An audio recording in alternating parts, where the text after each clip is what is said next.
Hello दोस्तों। एक गांव में बहुत ही खूबसूरत हसीना रहा करती थी। उसका असली नाम था मारिया।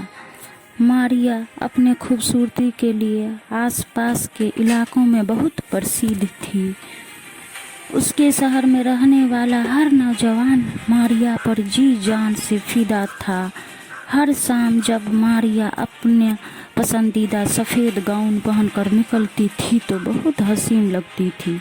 एक दिन बाजार में उसे एक नौजवान मिला जो मारिया को देखते ही उसके रूप से मोहित हो गया और मारिया को भी वह व्यक्ति बहुत पसंद आया।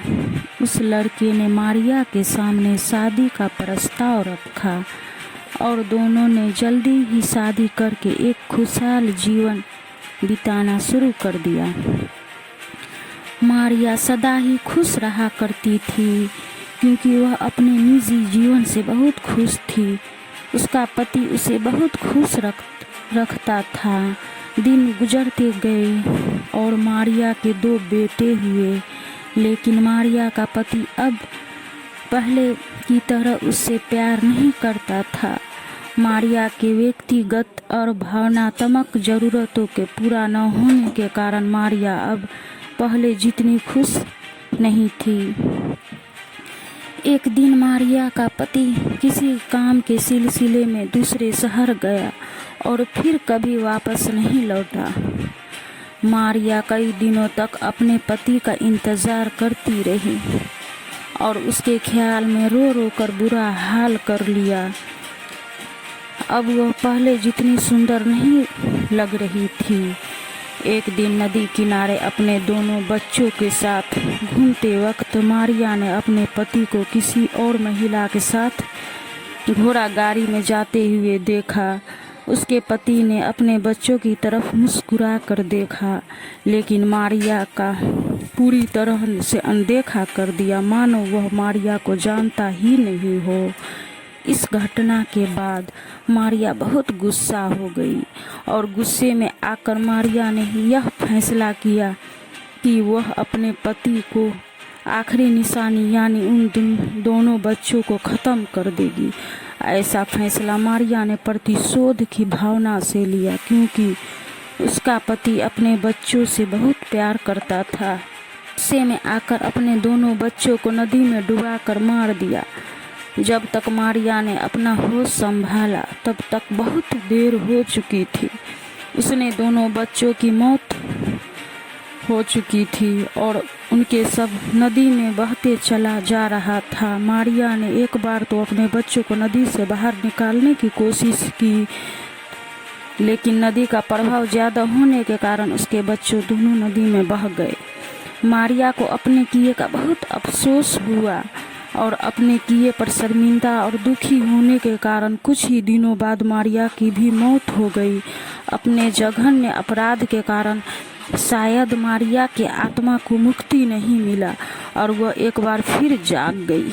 उसकी आत्मा उसी नदी और मारिया के घर के आसपास के इलाकों में भटकने लगी।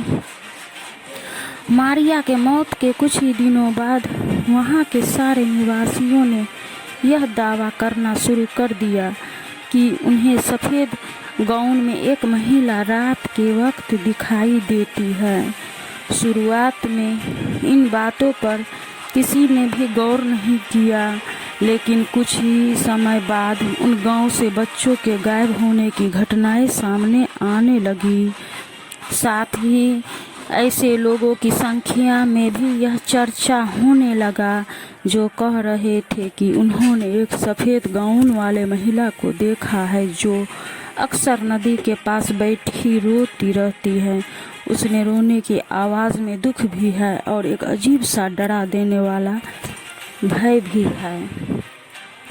कुछ लोगों ने बताया कि अगर कोई उस रोती हुई महिला के पास जाता है तो वह महिला अचानक गायब हो जाती है, लेकिन उसके रोने की आवाज़ फिर भी आती रहती है और वह आवाज़ इतनी भयानक होती है कि अगर कोई उस आवाज़ को सुन ले तो उसके कानों में वह आवाज़ काफ़ी दिनों तक गूंजती रहती है। कुछ ही दिनों में एक और बच्चे की गायब होने की घटना सामने आई और गांव वालों को नदी के दूसरे किनारे पर अलेजांदो नाम का एक 15 साल का बच्चा अचेत हालत में मिला। होश आने पर बच्चे ने जो बातें गांव वाले को बताया उसे सुनकर हर किसी के होश उड़ गए।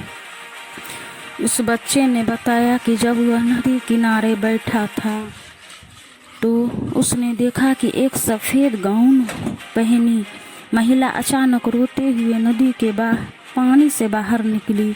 उसका चेहरा बेहद डरावना था और उसके रोने की आवाज़ बहुत खौफनाक थी। वह महिला पानी से बाहर निकली और अपने सामने खड़े बच्चों को एक ध्यान में देखता रहा। उस महिला के देखने मात्र से वह बच्चा उस महिला की ओर खींचता चला गया और देखते ही देखते वह बच्चा उस महिला के पास पानी में पहुंच गया। वह महिला रोती रही और उस बच्चे को पानी में डुबाने लगी। देखते ही देखते वह महिला गायब हो गई और उस बच्चे को सब पानी के ऊपर दिखाने लगा और पानी का बहाव उसके शरीर को अपने साथ बहा ले गया। यह देख बच्चा बहुत डर गया और वहीं बेहोश होकर गिर पड़ा।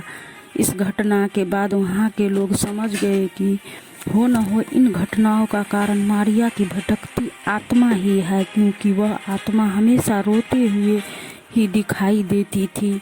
इसीलिए वहाँ के लोगों ने इस आत्मा का नाम दे दिया ला llorona।